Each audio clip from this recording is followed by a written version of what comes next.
Magandang gabi po, ito ang Euro TV Primetime Balita. Kami po ang inyong magiging tagapaghatid balita. Ako po si Henry V. Nicolas. At ako naman si Vanessa Cleophas. Para sa detalye ng mga balita, pumanaw na po si George Mario Bergoglio o mas kilala bilang Pope Francis sa edad ng 88. Ayon po yan sa Vatican. Si Pope Francis ay nakilala sa simbolo ng habag at malasakit. Narito si Mia Layagi. Simbolo ng habag at malasakit. Ganito nakilala at minahal ng simbahang Katoliko sa buong mundo si Jorge Mario Bergoglio o Pope Francis, ang kauna-unahang non-European na italaga bilang Santo Papa.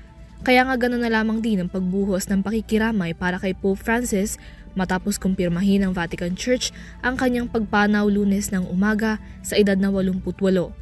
Ikinagulat ng Catholic community ang balitang ito, lalo pa at nitong linggo ng muling pagkabuhay ni Jesus o Easter Sunday ay dumalo pa ang Santo Papa sa misa sa Roma. Ito ang kanyang pinakamalaking aktibidad magmula ng ma-discharge mula sa mahigit 30 araw na pagkaka-ospital dahil sa double pneumonia at ilan pang komplikasyon sa kalusugan. At sa kanyang pagpanaw, binalikan ng buong mundo ang kanyang mga naging gawi sa loob ng 12 taon bilang puno ng simbahang Katolika bago siya pumanaw. Bilang kauna-unahang Santo Papa na ipinanganak at lumaki sa labas ng Europa, higit ding nakilala si Pope Francis sa kanyang kababaang loob at ambisyon na mas mailapit ang simbahan sa mga mamamayan.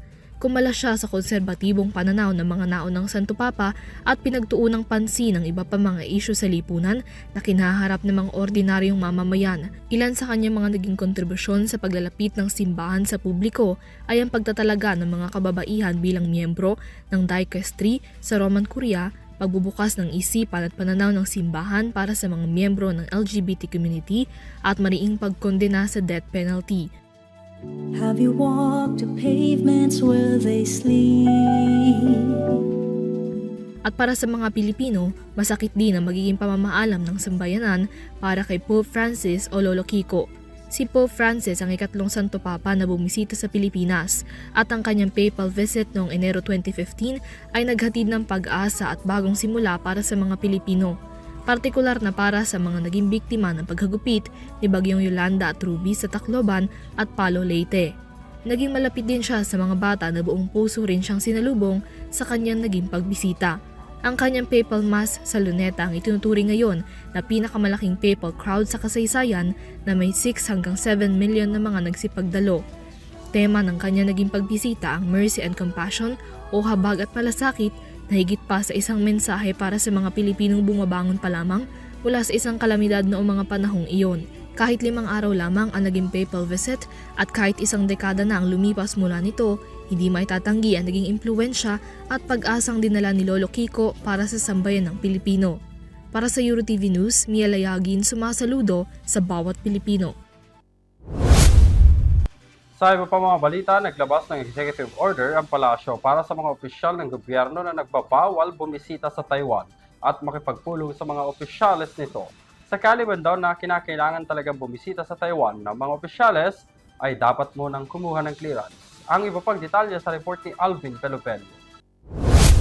Sa bisa ng Executive Order o EO No. 313 na inilabas ng Palasyo ng Malacanang, muling iginiit ng administrasyon ni Pangulong Ferdinand Marcos Jr. na pinagbabawalan ang mga opisyales ng pamahalaan na bumisita sa Taiwan, maging ang pagtanggap sa anumang imbitasyon para sa official state visit ng Taiwanese officials sa Pilipinas. Kinakailangan daw kumuha ng clearance ang mga opisyales sa Department of Foreign Affairs o DFA bago pahintulutan sa anumang aktibidad na may kaugnayan sa Taiwan. December 17, 1987 noong unang inilabas ni dating Pangulong Corazon Aquino ang Executive Order 313 dahil sa One China policy kung saan nakasaad na bahagi ng People's Republic of China ang Taiwan. Pero sa pinakabagong kautusan na nilagdaan ni Executive Secretary Lucas Bersamin noong April 15, ang naturang travel ban sakop maging ang Pangulo, ikalawang Pangulo at kalihim ng DFA at ng Department of National Defense. Ang EO ay hakbang daw upang ma-maximize ang oportunidad na mapaunlad at mapalawak pa ang pamumuhunan sa bansa na siyang prioridad daw ng administrasyon. Dapat din ipaalam sa MECO o Manila Economic and Cultural Office ang kanilang hangarin sa pagbisita sa Taiwan bago lisanin ang bansa. Kalakip nito, kinakailangang magsumite ng travel report ang sinumang opisyales sa MECO at sa DFA. Wala pang inilalabas na pahayag ang Embahada ng China sa Manila kaugnay sa EO, pero una nang tiniyak ng pamahalaan na handa sila sa anumang paglilikas sa mahigit 250,000 ng mga Pilipino sa Taiwan sakaling tumaas ang tensyon sa rehiyon. Kaugnay pa rin ito sa military drill ng China sa Taiwan Strait sa kabila ng pagtanggi ng Taipei sa pangaangkin ng Beijing. Para sa EuroTV News, Alvin Palabello sumasaludo sa bawat Pilipino. Iniulat ng Department of Health to DOH na pumalo sa halos 400 aksidente sa kalsada ang naitala sa nakalipas na Semana Santa sa buong bansa. Ang mga sangkot dito, karamihan raw ay motorsiklo. Narito ang aking report. Nakapagtala ang Department of Health to DOH ng hindi bababa sa 383 na kaso ng mga motoristang nasangkot sa road traffic incident mula yan April 13 hanggang April 19 o sa panahon ng Semana Santa ngayong taon. Base sa datos ng 50 reporting sites na binabantayan ng DOH, 31 sa kabuuang bilang na aksidente dahil nakainom ng alak. Higit 324 dito walang gamit na safety accessories, habang hindi bababa sa bilang na yan o 296 dito ay mga aksidente na may kaugnayan sa pagmumotorsiklo. Sinabi pa ng DOH na sa pagitan ng mga nabanggit na petsa, 5 ang nasawi at lahat ito ay sanhi ng motorcycle accident. Bagamat lumalabas daw na mababa ng 32% ang mga naiulat na kaso ng aksidente ngayong 2025 kung ikukumpara noong nakaraang taon sa parehas na mga panahon na umabot sa mahigit 600, binigyang diin pa rin ng DOH ang mas mahigpit dapat na paggamit ng safety accessories, lalo na ngayong maraming mga motorista ang babiyahe pa uwi matapos ang Holy Week break. Muli namang nagpaalala ang kagawaran ng kalusugan na ugaliin ang pagsusuot ng helmet para sa mga nakamotor at seatbelt sa lahat ng uri ng sasakyan, pribado man o pampublikong transportasyon. Iwasan din daw ang pagmamaneho kung nakainom, nakaramdam ng pagkapagod o inaantok. Panatilihin din daw ang speed limit, sundin ang mga road sign at maging mahinahon, kalmado at maunawain sa kalsada upang hindi magdulot ng mga insidenteng maaaring magdulot ng gulo, away o pagkasawi sa kalsada gaya ng mga road rage na nauna nang naipaulat. Para sa EuroTV News, Vanessa Cleofas sumasaludo sa bawat Pilipino. Muling nanguna si Senator Bongo para sa voter preference ng publiko base sa inilabas na pag-aaral ng SWS. Bukod kay Go, 12 pang kandidato mula sa administrasyon ang pasok sa Magic 12 survey. Tunghayan ang report mula kay Mia Layaki. Ilang linggo bago ang halalan 2025 sa Mayo, kumpleto na ba ang 12 senador mo? Ang ilan sa ating mga kababayan tila desidido na sa mga kandidatong kanilang iluluklok sa Senado na bakas sa pinakabagong survey ng SWS para sa buwan ng Abril. Batay sa voter preference survey ng SWS para sa buwan ng Abril, nananatili pa rin sa rank 1 si re-electionist Senator Bongo na nakakuha ng 45% na boto sa premise na ngayon gaganapin ang eleksyon. Sinundan siya sa ikalawang pwesto ni ACT-CIS Party List Representative Erwin Tulfo na may 43%, Senador Lito Lapid sa ikatlong pwesto na may 34%, dating Senate President Tito Soto at Senadora Pia Cayetano sa rank 4 and 5 na kapwa may 33%. Sumunod naman sa listahan sina Senador Bato de la Rosa na may 32%, kapwa 31% para kina Senador Bong Revilla at broadcaster na si Ben Tulfo. 29% para kay outgoing Makati Mayor Abby Binay, Camille Villar na may 28% at dating Senador Ping Lacson at Manny Pacquiao na may 26% at 25% na voter preference ayon sa SWS. Siyam sa mga kandidatong senador na pasok sa Magic 12 ng SWS ay mula sa Alyansa para sa Bagong Pilipinas Senatorial Slate na iniendorso ng administrasyon ni Pangulong Ferdinand Bongbong Marcos Jr., habang dalawa naman ang mula sa PDP laban ni dating Pangulong Rodrigo Duterte. Isinagawa ang survey mula ika-11 hanggang ika-15 ng Abril sa pamamagitan ng face-to-face interview sa 1,800 na mga rehistradong botante nationwide. Para sa EuroTV News, Mia Layagin, sumasaludo sa bawat Pilipino. Patay ang isang Filipina OFW matapos looban ang tinitirahan nitong apartment sa Milan, ayon yan sa Philippine Consulate of Milan. Ang suspect ang mismong amo ng biktima. Si Criza Lopez magbabalita. naman ng Philippine Consulate General sa Milan ang pagkasawi ng isang 61-year-old na overseas Filipino worker sa loob ng apartment ng amo nito. Base sa report, namatay ang isang OFW dahil sa insidente ng panluloob sa apartment ng employer noong gabi ng Sabado sa Parco Sempione. Nasawi ang OFW bunsod ng pananakal ng sospek na nanloob sa apartment. Kinumpirma rin sa report na nahuli na ang sospek sa mismong apartment kung saan nangyari ang insidente. Died in a burglary incident near Parque Sempione over the weekend. So nahuli naman po yung salary. He was caught in the act. So apparently, he strangled to death our kababayan after breaking into the apartment of the Nagpaabot na ng pakikiramay ang konsulado ng Pilipinas sa Milan sa kaanak ng OFW at tiniyak na handang tumulong ang konsulado sa anumang pangangailangan ng pamilya. So we're now trying to get the contact details of the next of kin of our kababayan para po mag-check natin kung ano ang suspension.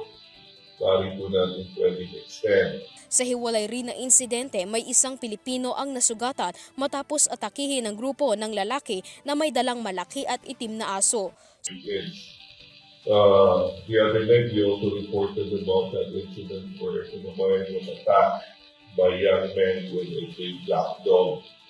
So, pag naglalakad po kayo, lagi na sa gilid, nakita niyo yung mga grupo ng mga kabataan na may hawak na malaking aso, may iwasan nyo na po. Dahil nasaktan po yung ating kababayan when he was held up by that group of young men. So, malaking aso po yan, hindi maliit, malaking. Hiling din ng Philippine Consulate sa kapwa Pilipino na nasa Milan na ipanalangin ang nasuwing kababayan at ibayong pag-iingat. Para sa EuroTV News, Criza Lopez, sumasaludo sa bawat Pilipino. Posible raw simula ng klase para sa school year 2025 to 2026 sa June 16 ayon yan sa Department of Education o DepEd. Kung bakit, alamin sa report ni Catherine Landicho. Posible daw na magsimula ang mga pribadong paaralan ng kanilang klase para sa school year 2025 to 2026 sa June 16 katulad umano ng schedule ng mga pampublikong paaralan ayon yan sa Department of Education. Ipinunto ng DepEd na ang mga pribadong paaralan ay may discretion kung tatanggapin nila o hindi ang DepEd School Calendar. Maaari rin naman daw na magtakda ng kanilang sariling pagsisimula ng klase basta't sumunod lamang mga ito sa school calendar law kung saan isinasaad na ang taon ng pagsisimula ng klase ay kinakailangan na sa unang Lunes ng Hunyo, ngunit hindi lalampas sa huling araw ng Agosto. Ang papasok na academic year ay tatakbo mula June 16, 2025 at pagtatapos sa March 31, 2026 na magmamarka ng pagbabalik sa pre-pandemic school calendar gaya ng nakabalangkas sa DepEd Order No. 12 Series of 2025. Habang sa ilalim ng batas ang taon ng pag-aaral ay dapat na hindi higit sa 220 araw ng klase na merong kabuuang 197 school days sa school year 2025 to 2026. Para sa EuroTV News, Catherine Landicho, sumasaludo sa bawat Pilipino. Balikatan Exercises 2025, umarangkada na ngayong araw. Narito po ang aking report.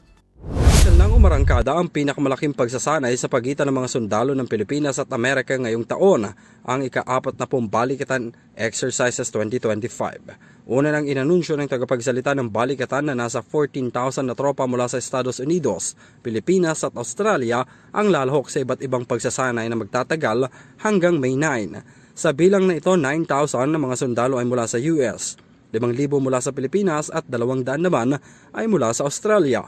Sa naturang seremonya kaninang umaga, pinangunahan ni na Department of Foreign Affairs Secretary Enrique Manalo at United States Ambassador to the Philippines Mary Kay Carlson. Present din sa opening ceremony sina Armed Forces of the Philippines Chief of Staff General Romeo Bronner Jr., gayon din nila Balikatan Exercise Directors Major General Francisco Lorenzo para sa Pilipinas at Lieutenant General James Glynn para naman sa Amerika. Dito hindi lamang pisikal na lakas ang pakikita kung hindi ang mga mas matibay na kooperasyon at alyansa ng iba pang mga bansa kung saan masasaksihan rin ang full battle test. Isa sa mga pangunahing tampok ng pagsasanay ngayong taon ay ang debut deployment ng US Navy Marine Expeditionary Ship Interdiction System missile launcher sa Pilipinas. Para sa EuroTV News, ako si Henry V. Nicolas, sumasaludo sa bawat Pilipino. Mahigit sa 500 pasahero ng sumadsad na barko sa Bohol na iligtas. Tunghayan ang aking report. The Philippine Coast Guard or PCG has successfully ensured the safe transfer of all 506 passengers from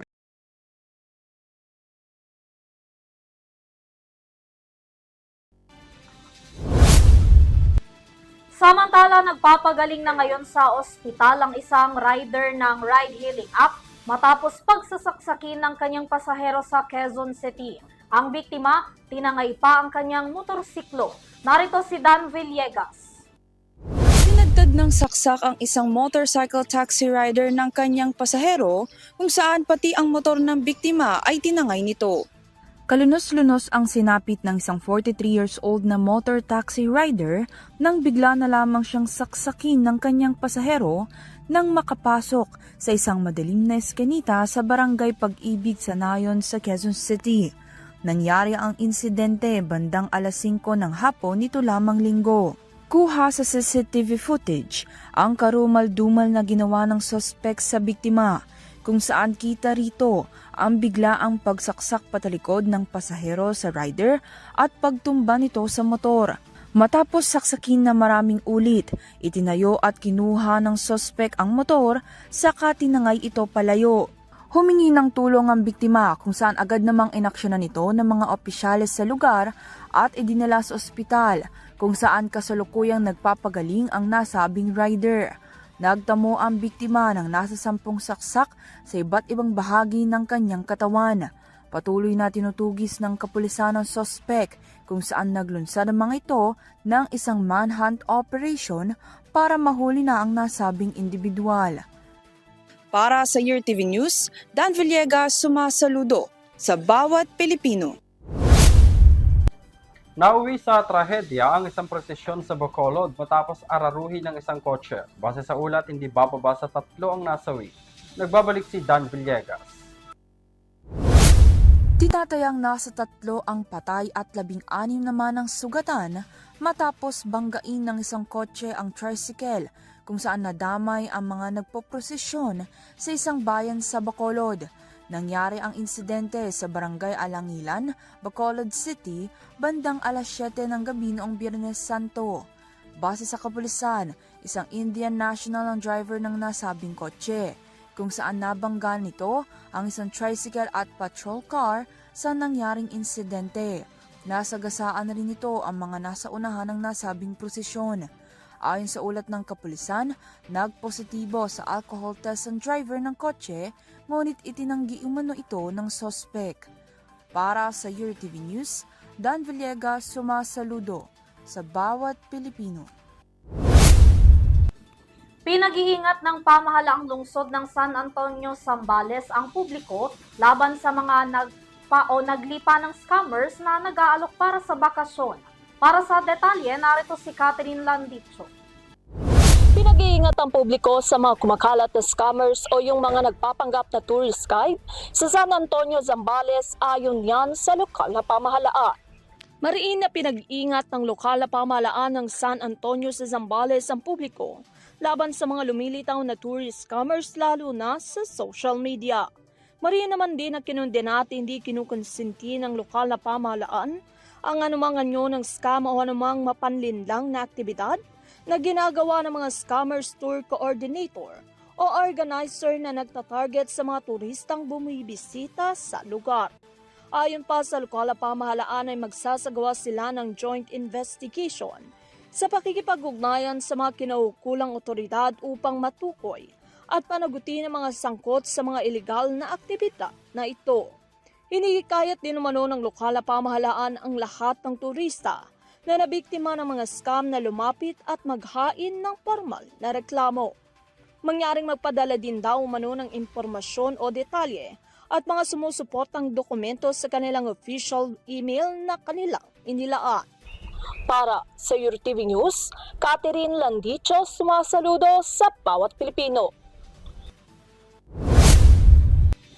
Hanap nyo ba ang tahimik at malaparaisong experience ngayong summer? Aba, swak sa inyong pamilya, barkada at loved ones ang isang resort sa Puerto Galera kung saan may infinity pool at tanaw ang ganda ng karagatan. Narito po ang aking report. Para sa mga naghahanap pa rin ng mapupuntahan ngayong summer season para magbakasyon, mag-relax at makakita ng magagandang tanawin na malayo sa ingay ng syudad, baka ang Infinity Resort na ang hinahanap nyo na matatagpuan lang sa Puerto Galera Oriental, Mindoro. Kung saan bukod sa kanilang ipinagmamalaking infinity pool, ilang hakbang lang abot kamay mo na rin ang tabing dagat na maaari ring magtampisaw.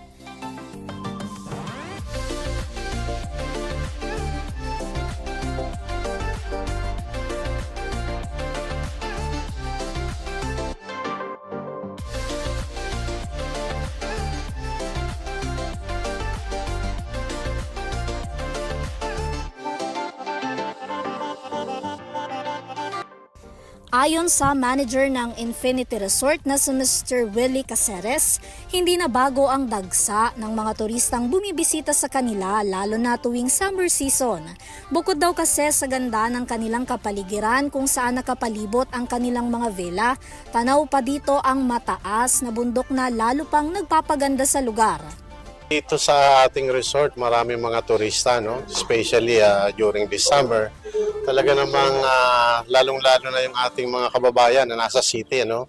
Of course, they will try to find out yung magandang lugar, particularly this summer kasama ang kanilang pamilya. So, dito sa Infinity, it's a nice place, no? Nakita naman natin ang kapaligiran, the greenery, no? And of course, Infinity has an advantage. You can see the overlook, the mountain, no? And at the same time, the sea, overlooking the sea. And our villas here talaga namang magaganda. Ilan lang sa mga amenities na iniaalok ng Infinity Resort ang iba't ibang mga rooms kung saan mayroon silang family room, deluxe, executive, premier suite at villa. Mayroon din silang entertainment room, game room, spa and wellness center at restaurant na swak sa pangangailangan ng magpapamilya at magbabarkada kahit pa sa mga bata. Bukod sa pagpapabuti ng kanilang mga serbisyo, pinapanatili rin daw nila ang good relation sa mga bumibisita sa kanila. Kaya naman nagre-resulta raw ito ng magandang review na hindi bumababa sa 9.8%. We have a very good, review by this online travel agency. We received a 9.8. Oo. Mataas po ang ating rating, no? So that goes to shows na maraming mga guests ang nasisiyan sa ating serbisyo. Papanalitin natin ang good review. Number one, of course, yung customer relation, no? Eka nga, from the time na end-to-end, from the time na nag-reserve pa lang yung guest, nafe-feel niya na talaga namang binibigay natin yung buong suporta, no? Hanggang sa pagdating nila rito by way of welcome drinks, pagpapakita ng hospitality, you know? And up to the time na nag-stay sila rito, we take care of them up to the time na mag-check out sila. We facilitate sometimes yung booking sa barko, you know? And then sa arrival, we see to it na sinasalubong natin sila. Gusto natin magkaroon talaga ng seamless travel para magkakaroon tayo ng repeat booking sa ikana. Kung pag-uusapan naman daw ang seguridad sa buong resort, wala rin daw dapat ikabahala dahil sa pagpasok pa lang hanggang sa loob mismo ng Infinity, may mga nakatalaga rin silang mga tagabantay. Ito lang talaga ang resort dito na gated siya, and we have the guards at the front and we also have a guard at the beach front. So secured na secured. Talaga namang safe and zero crime incident or zero untoward incident. Maituturing araw na year-round destination ng Infinity Resort na hindi lang magandang bisitahin tuwing tag-init, kundi pwede ring puntahan sa kahit anong panahon o okasyon dahil sa natural nitong ganda at payapa nitong kapaligiran. Samantala sa ngayon, mas marami pa raw ang mga pumupuntang turista sa Infinity Resort, kaya kadalasan daw silang fully booked. Gayunpaman, patuloy pa rin daw ang pagtanggap nila ng advance booking para sa mga nais maranasan ang kakaibang vacation experience hindi lang ngayong summer season kundi kahit anong panahon. Para sa EuroTV News, Vanessa Cleofa sumasaludo sa bawat Pilipino. Samantala, ngayong pagsisimula ng summer season, asahan na raw ang pagdagsa ng mga turista sa Puerto Galera ayon sa tourism officer nito. Tampok naman ang iba't ibang water activities at syempre, ang Instagrammable na place na perfect para sa inyong bakasyon. Narito po si Criza Lopez. Nakapag-beach na ba ang lahat? Sikat ang Pilipinas sa magagandang beach na talaga namang dinadayo hindi lamang ng mga Pilipino kundi maging ang maraming turista mula sa ibang bansa. Kung pinag-iisipan pa ninyo at pinagmumuni-munian ang inyong next destination ngayong summer season, narito ang ilan sa mga summer activity na mararanasan nyo dito lamang sa Puerto Galera. Hanap mo ba ay white sand beach? May malinaw at malinis na tubig, may water activities, yung pang Instagrammable pictures at scenery para sa inyong best era. Naku, hindi nagpapahuli ang pamosong white sand beach sa Puerto Galera sa Oriental Mindoro na dinadayo hindi lamang ng mga Pilipino mula sa iba't ibang lugar sa Pilipinas kundi ng mga turista sa ibang bansa.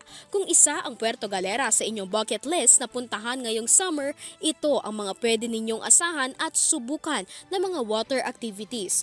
Bukod sa jet skiing, island hopping at snorkeling, inaabangan din ng mga turista ang iba't ibang exciting boat activities.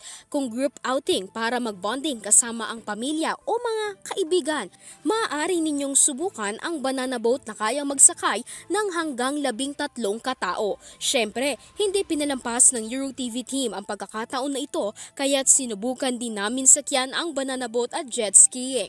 Kung nais naman ninyo ng medyo extreme, yung tipong papaikot-ikutin ka, dapat ninyong masubukan ang spinning tornado na kayang makapagsakay ng 5 hanggang 6 na katao. May tinatawag din silang UFO na exciting sakyan ng hanggang 8 katao. Kung nais nyo lamang ng isang chill na bakasyon, hindi ninyo nais palagpasin ang pag-upo sa puting buhangin sa harap ng beach para panoorin ang sikat na sunset view. Ayon kay Puerto Galera Tourism Officer Tintin Ibon, masasabi niya na bumalik na ang sigla ng Puerto Galera. Nabanggit niya ang ilang mga bagong activities na maaaring gawin sa beach resort sa pakikipagtulungan sa Department of Tourism at sa pambansang pamahalaan. Na pwedeng gawin dito sa Puerto Galera, yung bago, yung party boat namin, yung Hype Genesis. Aside doon, yung Ponderosa Golf Course namin, ino-offer din namin yun. Parang dati na siya, pero para nire-revive lang. Mas reintroduce ulit sa public siya.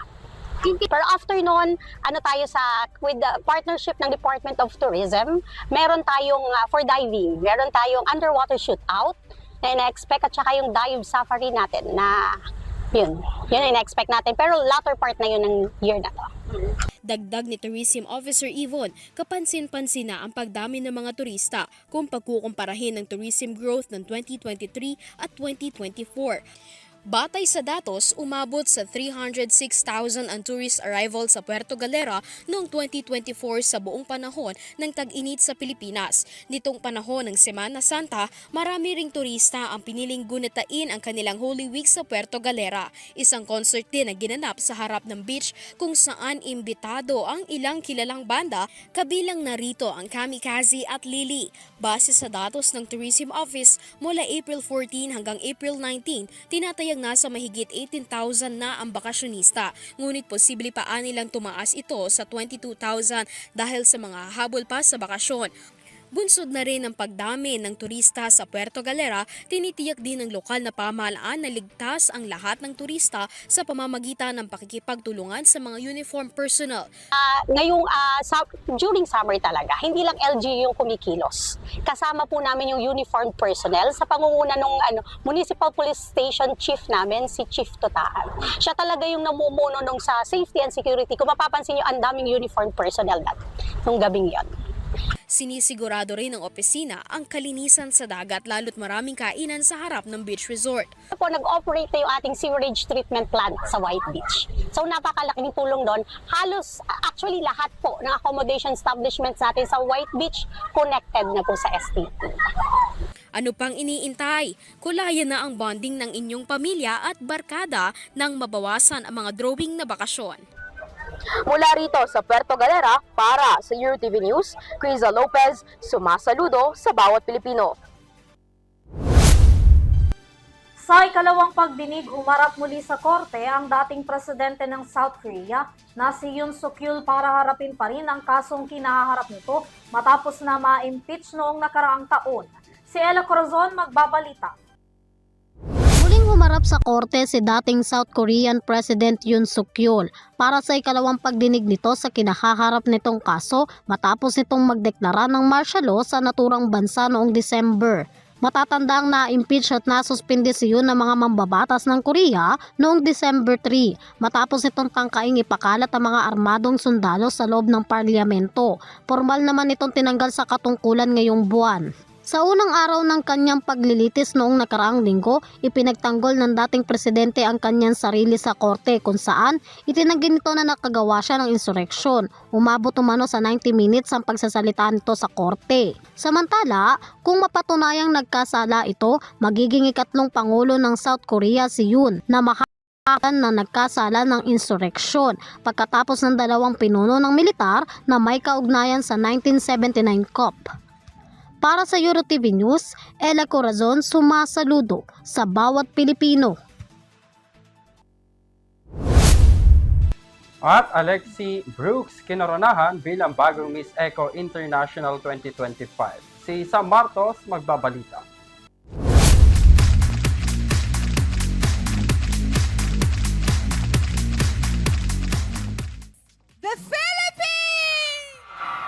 Kinoronahan na ang pinakabagong kandidata na nagwagi sa Miss Eco International 2025 sa kakatapos na coronation night na ginanap sa Egypt. Walang iba kundi ang pambato ng Pilipinas na si Alexi May Caimoso Brooks o mas kilala bilang Alexi Brooks. Sa talent competition pa lang nagpamalas na si Brooks ng kanyang talento pagdating sa pag-awit, kung saan tinanghal pa ito bilang first runner-up. Nagpakitang gilas din ito sa swimmer kung saan ipinakita nito ang kanyang confidence sa stage habang suot ang kulay master na two-piece swimsuit. Pagdating naman sa Q&A portion ng top 5 candidates kung saan tinanong siya tungkol sa magiging kinabukasan at inaasahan niyang pagbabago ng mundo sa taong 2050, ito ang kanya naging sagot. You know, if you want me to be realistic, climate change is impacting our world right now. And the only thing that we can do is to act towards it. Brothers and sisters, ladies and gentlemen, we have the same mother, even if we came from different nations. And we in here are brothers and sisters right now. And our mother is asking for our help. So we must save our planet Earth and we must take care of our Mother Earth. Thank you so much. Dahil sa nangibabaw niyang galing sa coronation night, siya ang nakakuha ng titulo bilang bagong Miss Eco International 2025. Samantala, pangatlo na si Brooks sa nakasungkit ng Miss Eco International 2025, kasundin nila Kathleen Phaeton at Cynthia Tumala. Para sa EuroTV Showbiz Balita, ako si Sam Martos, sumasaludo sa bawat Pilipino.